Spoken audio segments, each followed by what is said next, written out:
욥기 2장 7절에서 10절의 말씀.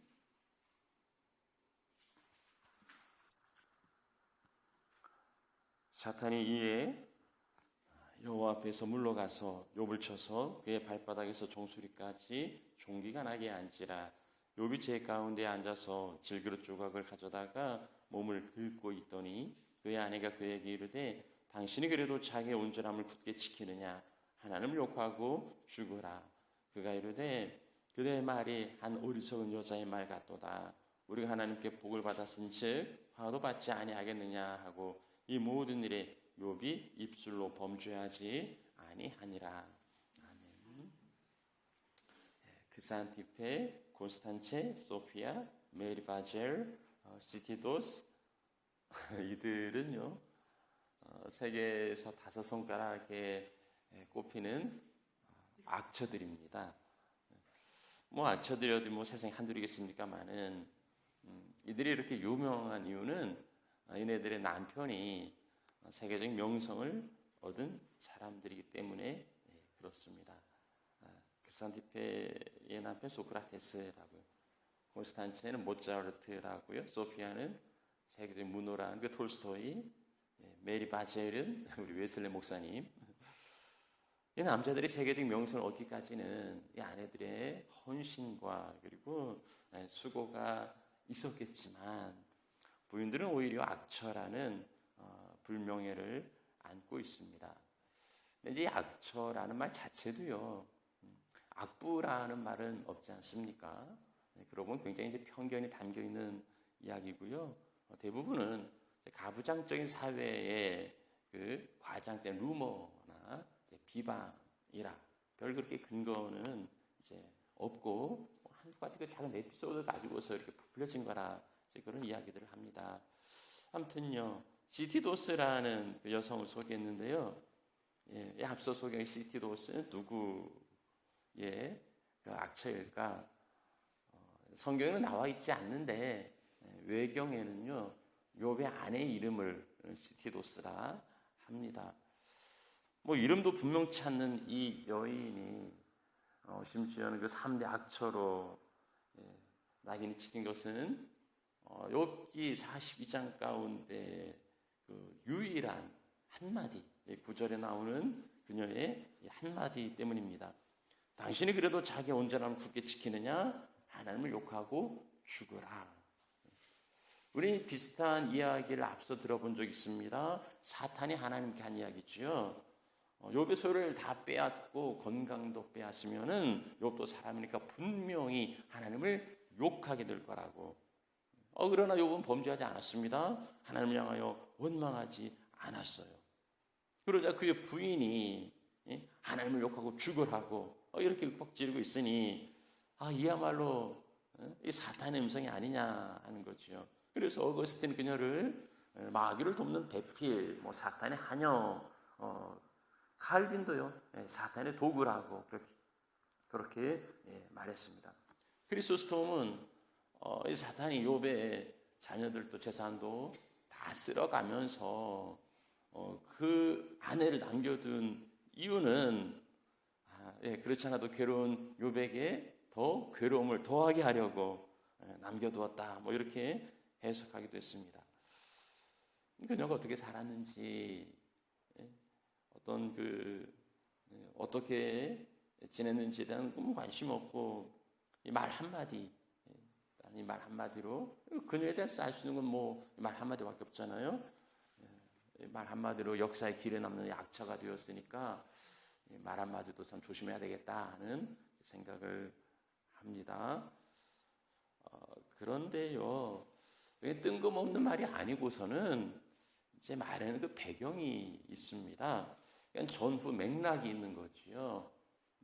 어떠한 상황 가운데서 이런 이야기가 나왔고, 그리고 이런 이야기를 하는 의도는, 그러니까 우리가 말꼬리 잡는다고 그러는데, 어떻게 그냥 그 단어나 이 말 한마디를 잡고서 시비 걸 게 아니라, 맥락 가운데서 어떤 의도와 그리고 어떤 목적을 가지고서 이야기를 했는지를 살펴야 오해하지 않는다는 겁니다. 이 상황, 그러니까 컨텍스트를 보지 않고 단순히 문자만, 그 텍스트만 가지고 보면 아무래도 그 본심을 놓칠 수밖에 없는 거지요. 욥의 안에 이 참남한 이야기가 어떤 배경에서 어떤 의도를 가지고 나왔을까? 7절 말씀 보면 이제 사탄이 허락을 받고 물러가서 욥을 칩니다. 그래서 발바닥에서 정수리까지 종기가 나게 했다 합니다. 이게 뭐 또 무슨 그 질병인지는 잘 모르겠지만 아무튼 피부병이고요. 극심한 가려움을 동반했습니다. 그래서 제 가운데 앉아서 질그릇 조각으로 자기 몸을 긁고 있어요. 이 뒤에도 욥의 그 자기 증상에 대한 호소가 있어요. 뭐 견딜 수 없이 가렵기도 하고, 막 피부가 터지고, 호흡할 때마다 악취가 나고, 몸이 수축해지고, 막 탄 듯한 그 열기가 있고, 잠도 제대로 잘 수 없고, 그래 차라리 죽었으면 좋겠다 싶을 만큼 그렇게 힘든 피부병이었습니다. 물론 이제 죽진 않죠. 그건 하나님이 사탄에게 죽기까지는 허락지 않았으니까. 그러나 아주 고통스러운 질병이었습니다. 이 상황에서 이제 당신이 그래도 자기 온전함을 굳게 지키느냐? 하나님의 징계. 그러니까 이제 재산, 자식 뭐 다 망한 데서 끝나는 게 아니고 이제는 자기 건강까지 잃어버렸지 않습니까? 그러니까 이게 이제 하나님의 징계가 아니고서는 뭐 때문인지 모르지만 어쨌든 하나님의 징계가 아니고서는 이게 해석이 안 되는 거예요. 이렇게 심각한 하나님의 징계를 받으면서도 아직도 당신은 온전하다고 생각하느냐? 하나님 욕하고 죽으라. 우리말에도 그 비슷한 욕설이 있죠. 나가서 이런 이야기입니다. 하나님 죽으라. 이제 그런 욕설을 가지고 정말 제가 날 죽였어, 죽으라고 했어. 이렇게 이제 이야기하는 건 좀 넌센스지요. 욕한다는 히브리어는 이제 찬양하다는 뜻인데요. 감히 하나님께 저주, 욕 이런 단어를 쓸 수 없으니까 하나님의 그 이름을 더럽히지 않으려는 대체어입니다. 그러니까 찬양하라는 단어이긴 하지만은 찬양하고 죽으라 그런 게 아니고 저주하고 욕하고 죽으라. 이게 신성모독이죠. 이런 이제 배경에서 약철한 이야기가 나오는 겁니다. 자, 그런데요, 조금 더 이제 살펴보면 욥의 아내를 남겨둔 건 그리스도도 더 이렇게 괴롭히려고 그랬다고 하지만 자신의 부부는 한 몸이라는 거죠. 그러니까 이제 자식의 범죄도 재산의 범죄도 포함되지 않았고 그 자신인데 근데 이제 사탄이 자신의 건강을 해야 하지 않습니까? 그런데 욥이 그렇게 고통당할 때에 욥의 아내는 아무렇지도 않고 나는 괜찮아 그게 아닌 거죠. 남편이나 아내가 이런 상황이 있는데 괜찮을 그 남편이나 아내가 없습니다. 욥에게 그 종기가 났고 그 피부병 고통당하지만은 고통스러운 것은 욥뿐만 아니라 그의 아내도 똑같은 고통을 겪었을 겁니다. 어떻게 보면 모든 재산을 잃어버릴 때, 특히 그 자식들을 잃어버릴 때, 부모가 자식에 대한 감정이 똑같지만 이제 더 힘든 건 그 엄마라고 그러죠. 모성을 가진 보통 여인들일 텐데 아마 그 아내는 더 힘들었을 거예요. 그러나 그 상황에서도요, 욥의 아내는 잠잠하고 있어요. 그러니까 욥만 그런 게 아니라 욥의 아내도 똑같이 그 믿음을 지키고 잠잠하게 있었던 거지요. 그리고 묵묵히 그 남편 곁을 머물러 지켰던 겁니다. 그 첫 번째와 두 번째 재앙기 기간이 얼마인지는 모르겠지만 종도 다 떠나가 아무도 없을 때 그 욥을 지켰던 게 이제 그의 아내였죠. 근데 이 욥에게 닥친 그 두 번째 재앙 앞에서는 그녀의 굳게 지켰던 마음도 무너져 내린 거죠. 남편이 정말 첫 번째 상황에서 믿음을 지켰으면 이제 다시 회복이 되어야 하는데 오히려 더 악화되잖아요. 심지어는 그 욥의 건강을, 그리고 뭐 제 가운데 앉아서 기와 그 조각으로 긁고 있으니 이 모습을 본 그 아내가 제 정신줄을 놓은 거지요. 사랑하는 남편이 모두 잃고도 하나님 원망하지 않고 순전함을 지켰을 때에 그럼 인정받아야 하는데 오히려 또 재앙이 오니까 그래도 당신이 의롭다고 순전하다고 여기냐, 이제 한마디 한 겁니다. 물론 뭐 그마저도 침묵했으면 좋았겠지요. 굳이 하나님을 들먹이지 않고 했으면 더 좋았겠지만 그 상황에서, 그 처지에서 무슨 이야기인들, 그리고 그 상황에 나온 이야기가 정말 그게 본심이었겠느냐는 겁니다. 하나님을 욕하고 죽으라는 말의 그 문자적인 해석이 아니면 문자적으로 이렇게 붙들고 있을 게 아니라 정말 참을 수 없는 고통에 대한 그 솔직한 그 속마음이 아니겠는가. 극심한 그 고통을 참아 볼 수 없었던 아내가 자기 남편의 고통이 끝나기를 열망하는 거, 뭐 그런 게 아니겠느냐고 볼 수도 있는 거지요. 히브리어를 헬라어로 옮긴 그 70인역 성경은요, 이 부분을 이렇게 좀 더 길게 번역을 합니다. 70인역 성경에서는요, 이렇게 말해요. 이런 상태가 오래 지속되던 어느 날 욥의 아내가 그에게 말했습니다.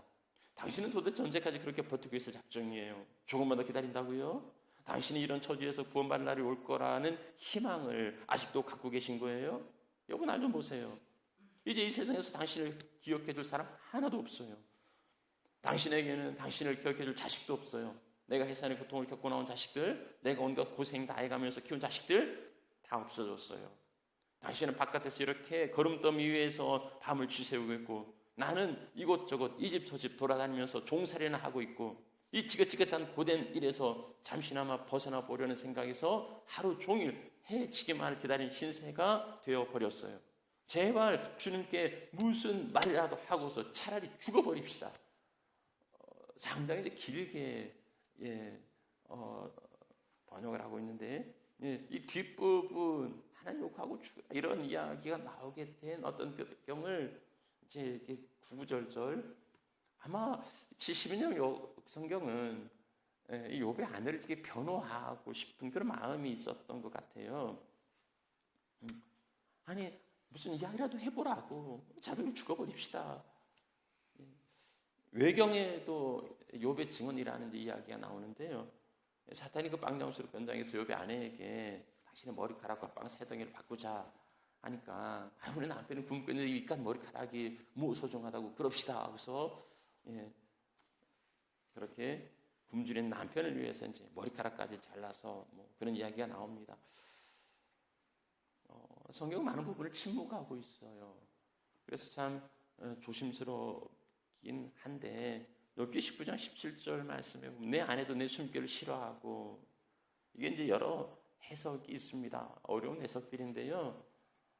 이렇게도 저렇게도 뭐 볼 수 있지만, 그 남편의 그 고통스러운 숨결을 듣는 게 정말 싫을 만큼 그렇게 힘든 아내의 모습.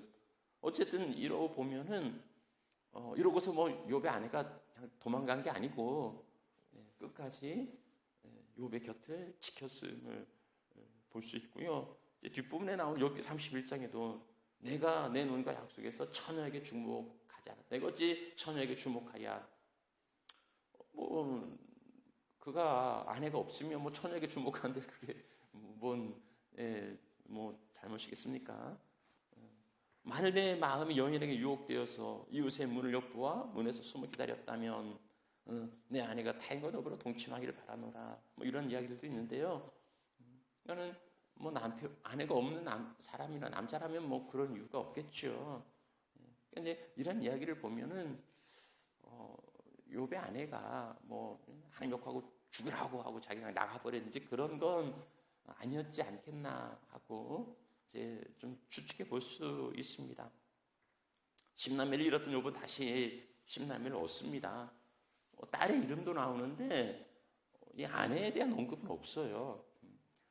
그러니까 없으니까 그냥 모르는 건데 없으니까 새로 아내를 취했다 라고 보기보다는 성경 이야기를 하지 않으니까 그냥 그 아내가 욥에게 다시 아들을 낳았을 수도 있겠다. 꼭 그렇다고 단정지을 수는 없지만 또 아니라고도 단정지을 수는 없는 거죠. 아무튼지요, 모든 게 무너지고 유일하게 남은 욥의 한 몸인 그녀는 어쩌면 욥의 그 회복을 위한 어떤 그 단초 같은 어떤 그 단서 같은 게 아닐까 싶어요. 너무 힘든 상황의 탄식이라는 것을 감안하더라도 자사를 재촉한 그녀의 언급은 오해가 여지가 있고 충분히 유감스럽습니다. 그런 이야기를 하지 않았더라면 싶지만 그럼에도 텍스트를 그대로 텍스트만 가지고서 판단하는 것은 성급함이 있지 않겠나. 우리는요 어떤 그 판단에 근거가 있다고 말하지만은 그러나 사실이라고 이건 팩트라고 말하지만은 그 너무 진실을 보지 못하고 섣부르게 판단하는 경우들도 없지 않은 것 같아요. 어떤 상황이든지 성경도요 좀 더 넓게 바라볼 수 있으면은 좋겠다 싶습니다. 그리고 욥은요 이제 이 아내의 이 말에 대해서 아내를 그 비난하거나 무슨 큰일 날 소리 하냐 뭐 그런 꾸중하지 않은 것 같다. 이렇게 보면요 그 내 말이 어리석은 여자 말 같다. 우리가 하나님께 복을 받았으니까 화도 받지 않겠느냐. 어떻게 보면 좀 이렇게 설득하는 것처럼 막 그것에 대해서 이런 무슨 여자 막 이러지 않고요 설득하는 것 같아요. 그러니까 욥도 아마 그 아내의 말을 문자로 받는 게 아니고 그 중심의 생각으로 받지 않았나 싶습니다. 남편이 아내가 어렵고 힘들 때에 그 자리를 지키고 그럴 끝까지 함께하는 고난의 자리에 욥이 하나님께 내가 하나님께 복을 받았으니까 재앙도 받는 게 맞다.